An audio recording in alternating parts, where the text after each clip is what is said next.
আসসালামু আলাইকুম, আমি নাজমুল ইসলাম। নতুন একটা ভিডিও নিয়ে আপনাদের সামনে আসলাম। এটা হচ্ছে নোনা ট্যাংরা। এই নোনা ট্যাংরাটা আপনারা সব পানিতে চাষ উপযোগী। এটা আপনি স্বাদু পানি, মিষ্টি পানি এবং নোনা পানি সব পানিতেই চাষ করা যায়। এই মাছটা অনেক লাভজনক চাষ।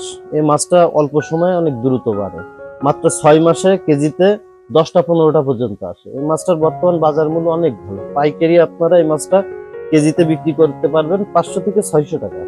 পাইকারি মূল্যই পাবেন 500 থেকে 600 টাকা। এই জন্য এই মাছটা চাষিরা অনেক চাষ করে লাভবান হচ্ছে। আর এই মাছটা আপনারা যে কোনো খাবারে মানুষ করতে পারবেন। যে কোনো খাবার খেয়ে এই মাছটা অতি দ্রুত বড় হয়। আর রোগ বালাই ভাইরাসবিহীন মাছ, রোগ বালাই এতে নেই, একেবারেই নেই। এই যে আমার কাছে বিভিন্ন সাইজের নোনা ট্যাংরা আছে। আপনাদের যার যে সাইজ লাগবে দেওয়া যাবে। উপরে দেওয়া স্ক্রিন নাম্বারে যোগাযোগ করতে পারেন, বা সরাসরি যদি এসে নিয়ে যেতে চান তাও নিয়ে যেতে পারবেন।